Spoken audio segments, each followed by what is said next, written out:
My dear students of MA 4th semester, being away from you due to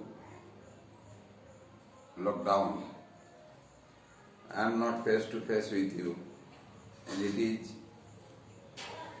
impossible to be with you for some days more until and unless there is opening of the lockdown.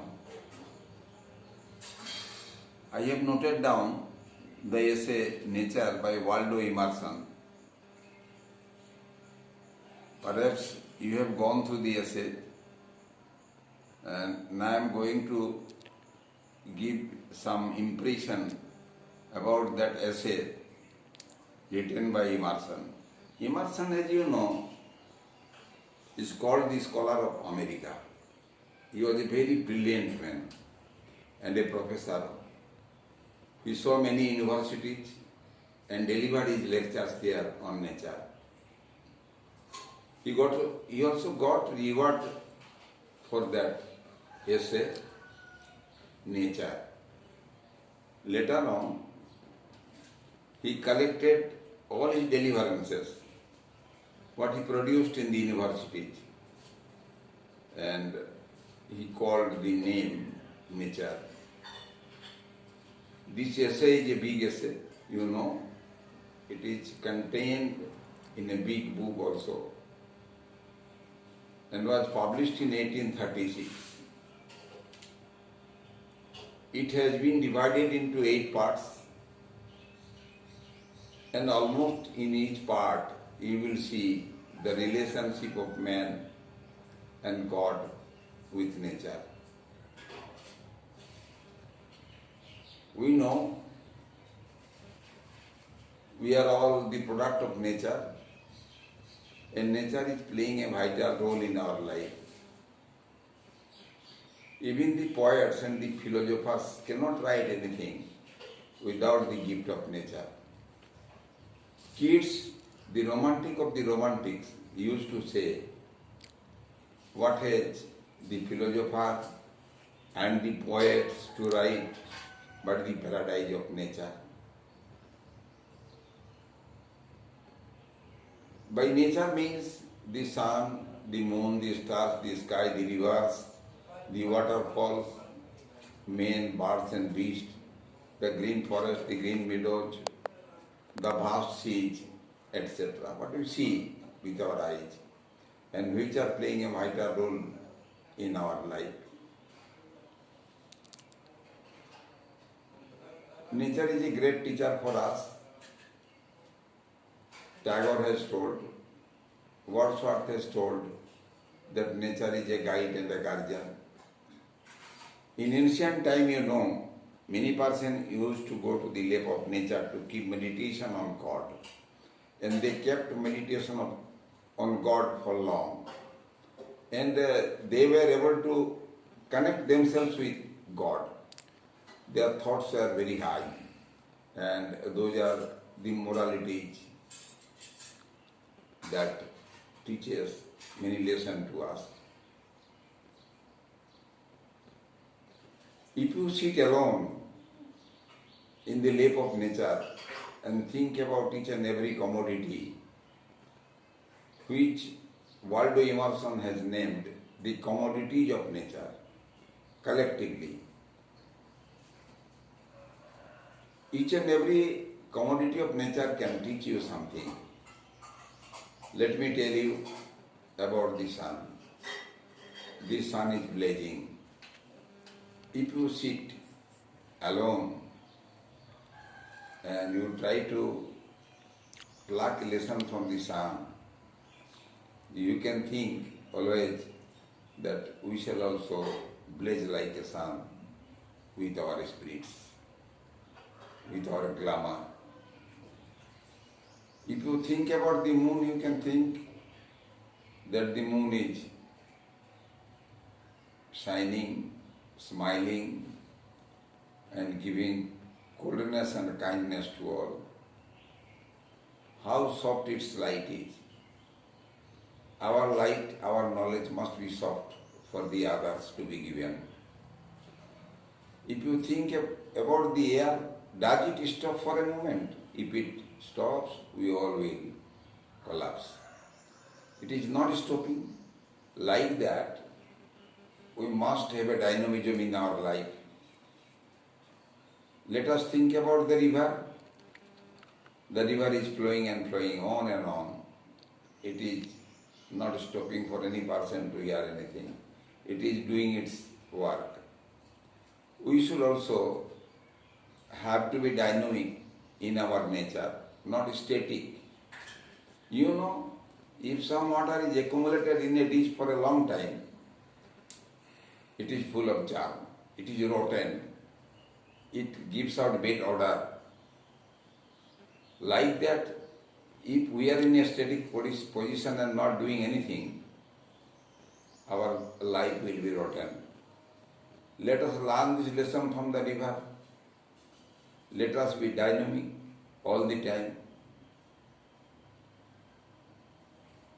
Let us think about the stars which are far away from our earth. Whole night they are watching us. They are giving light whole life, whole night. So you can think we have many things to pluck from the nature. Nature is ready to give us. Let us think about the open field. Perhaps the open field is teaching us to be open-hearted, to be generous. Let us think about a hill standing silently. We must keep silence. We must not bother about anything. We must not be talkative to show our greatness. It is exposed automatically. So there are many objects in the nature. I mean the commodities what Waldo Emerson has told. Those are all teaching us something or other. Wordsworth himself told, the nature is my guide, my guardian and a moral teacher also. Nature is ready to give us, but we are doing just the opposite of the work of nature. It is why we are suffering all the time.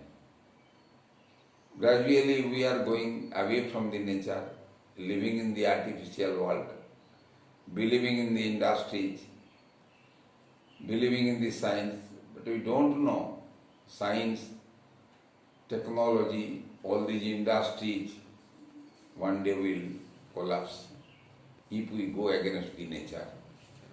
And you see, just now you see what the corona is doing. You see what the war is doing. There is devastation and destruction everywhere. There is sadness prevailing in a mass everywhere, like the waves of the sea, one after another. So we should follow the law of nature. Emerson has told, it is the law of nature. If you go against it, it will take revenge on you. You obey the nature. Nature is doing its work perfectly. It is obeying the time, obeying the order, and serving all the time the humanity. God is in the lap of nature. It is why the nature is so beautiful. Let me tell you something about the thought of Tagore. সীমার মাঝে অসীম তুমি বাজাও আপন সুর, আমার মাঝে তোমার প্রকাশ তাই এত মধুর. Let me translate it into English. You are the unlimited within the limitation. And you are exposing everywhere yourself. We cannot understand. But why the world is so charming? Why the people are so charming for us? Why you don't like to die? Why you want to live in this world? What's the charm working behind it? We must understand it. Because God is here. God is in us. God is in the nature. So there is interrelationship between me and God and nature. We are not far from the nature. Even our body is built of nature, which we can call Panchatattva. Panchatantra. Panchatantra means Khiti, Jal, Pava, Gagam, Samir. And when we die, these are all vanished. We disappear from this world. So our body is also made of the commodities of this nature.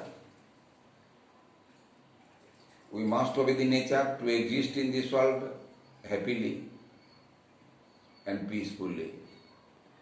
If we torture the nature will take revenge. Emerson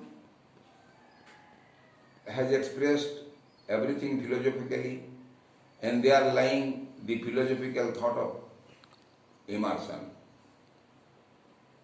which are related to the thought of Wordsworth, thought of Keats also. Nature is great. We must worship the nature. Nature is life giver. Nature is bodybuilder. Nature is our protector. Nature everything. If we ignore it, if we disobey the law of nature, we are assured to be the victim of many kinds of disease. As it is the case now, COVID-19.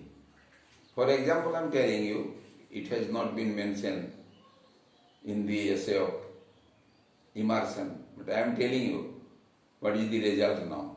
And the result is that to torture the nature, to be away from the nature, to ignore the nature. We must live in the nature happily without torturing it, and learning what the commodities are ready to give us daily in our daily life for our existence, for leading a peaceful life. This much I have written down there.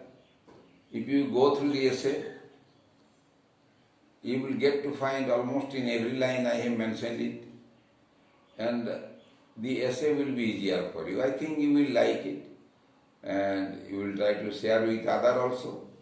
This is one of the finest essay of Emerson with philosophical thought. Thank you. I think you will read it and share with others, and it will please you. And if you go through my note also that I have noted down already for you, you will learn it easily.